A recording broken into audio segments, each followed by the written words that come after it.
आपको याद होगा विपक्ष के नेता जो हैं अगस्त के महीने में जब पहली बार हम पर टैरिफ लगाया गया था तो हमारे विपक्ष के नेता राहुल गांधी ने बड़े जोश में आकर कहा था कि India is a dead economy.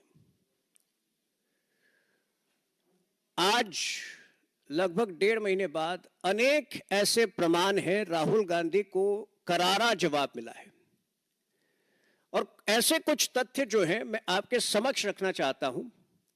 अगर इसके बाद भी राहुल गांधी ये मानते हैं कि भारत एक डेड इकोनॉमी है तो मेरे ख्याल से उनको इलाज करानी चाहिए अपनी सोच की। कल आईएमएफ इंटरनेशनल मॉनेटरी फंड ने कुछ फ्रेश एस्टिमेट्स रखे हैं भारत के जीडीपी के लिए और आपको पता है कि पिछले कुछ हफ्ते जो हैं कुछ चुनौतियां रही हैं टैरिफ संबंधित। ऐसी परिस्थिति में भी भारत की जीडीपी को अपडेट किया गया है। जो 2025-26 फाइनेंशियल ईयर की जीडीपी पहले 6.4% ग्रोथ रेट जिसमें अनुमानित थी, अब 6.6% जो है उसको एस्टिमेट बताया जा रहा है। और ये इसलिए भी महत्वपूर्ण हो जाता है क्योंकि पिछले 3 हफ्ते में देश ने सबसे बड़े जीएसटी रिफॉर्म्स देखा है, रैशनलाइजेशन देखा है, जीएसटी बचत उत्सव देखा है, जिसमें हमारे देशवासियों ने यह साबित किया है कि हमारी जो अंदरूनी मार्केट है, जो लोकल डोमेस्टिक मार्केट है, उसकी शक्ति इतनी अधिक है कि कोई भी बड़ी चुनौती का सामना हम डट कर सकते हैं। तो जो अनुमान आईएमएफ ने कल पेश किए हैं उसमें अन्य देशों के भी अनुमान दिए गए हैं, तो उसमें बाकी इकोनॉमीज की अगर आप तुलना करें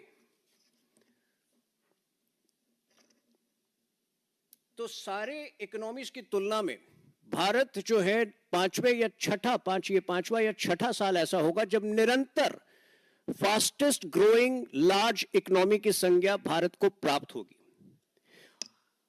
यह अपने आप में एक कीर्तिमान है।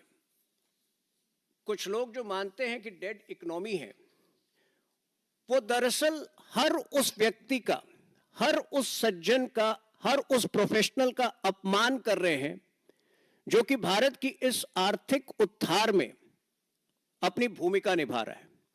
कल एक और बड़ी खबर आई है पिछले 2 दिनों में, गूगल जो है अपना सबसे बड़ा डेटा सेंटर भारत में विशाखापट्टनम में स्थापित कर रहा है। यह अमेरिका के बाहर गूगल का सबसे बड़ा इन्वेस्टमेंट भी है और केवल पिछले 9 महीनों में 2025 में भारत में $25 बिलियन का इन्वेस्टमेंट केवल बिग डेटा और आर्टिफिशियल इंटेलिजेंस के सेक्टर में आया है। तो ये जो $15 बिलियन का इन्वेस्टमेंट होने वाला है, कुल $25 बिलियन का 60% तो यही हो जाता है। तो किस स्तर से, किस रफ्तार से भारत आगे बढ़ रहा है, इसका एक प्रमाण है।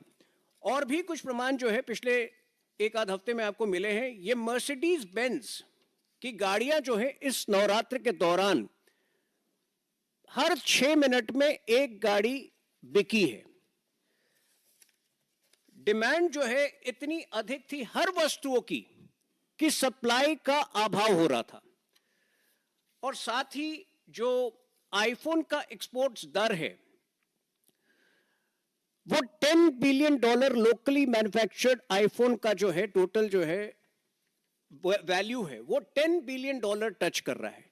तो ये सारी चीजें जो है मेरे ख्याल से बहुत ही पुख्ता तरीके से हमारे नेता विपक्ष के प्रोपेगेंडा को ध्वस्त करती है। सवाल ये उठता है कि वही नेता विपक्ष जो 15 दिन गायब था नवरात्रि के दौरान, वो शायद देख नहीं पाया होगा कि जीएसटी बचत उत्सव के दौरान किस प्रकार से देशवासी जो हैं पूरे उत्साह के माहौल में खरीदारी कर रहे थे, अपने जीवन को बेहतर बनाने का प्रयास कर रहे थे। लेकिन मुझे लगता है कि आज नेता विपक्ष को अपने उस वाक्य के लिए, अपनी उस भद्दी टिप्पणी के लिए कि भारत एक डेड इकोनॉमी है, माफी मांग लेनी चाहिए।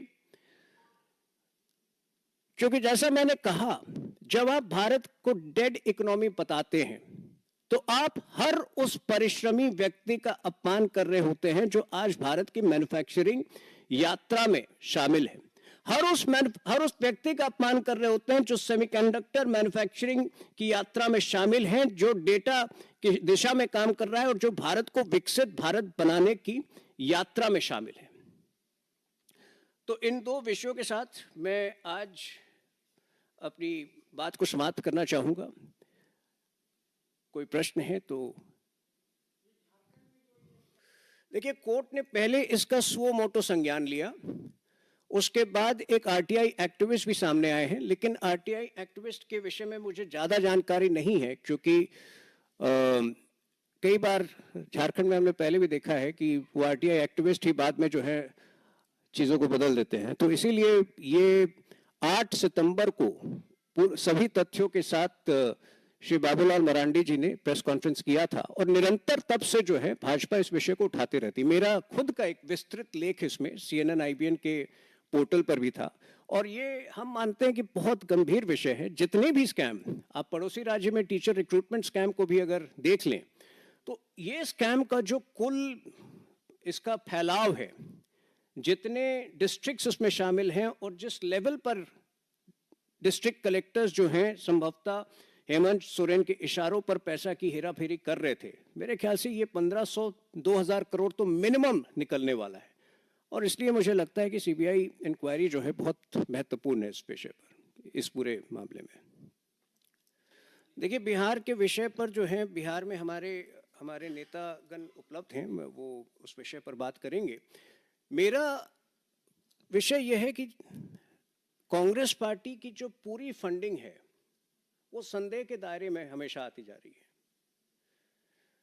ये इतना बड़ा स्कैम, कई बार ऐसा लगता है कि कांग्रेस पार्टी ही प्रणेता है इन स्कैम्स की, वही सुझाव देती है कि हेमंत सोरेन आप ऐसा ऐसा करिए, फंडिंग हमें चाहिए, आप सरकार चलाते रहिए, सरकार चलाने की पूरी छूट है, पैसे हमें देते रहिए। वहीं पर उनके राज्यसभा सांसद जो थे, नाम भूल रहा हूँ, साहू जी राज्यसभा के सांसद थे कांग्रेस पार्टी के, उनके घर से आज से 2 साल पहले कुछ 350 करोड़ बरामद हुए थे। तो जहां जहां कांग्रेस पार्टी जो है पीछे से भी, बैकडोर से भी सरकार में होती है, किसी प्रकार का गठबंधन वो करती ही केवल इसलिए है कि किस प्रकार से उस राज्य को लूट सके। और बहुत सारी गतिविधियां, ये जो 15 दिन जो है राहुल गांधी गायब थी, ये सब की जो है फंडिंग कहां से आती है, किससे मिलते हैं, मेरे ख्याल से ये बड़े विषय हैं, कांग्रेस पार्टी को एक्सप्लेन करना चाहिए।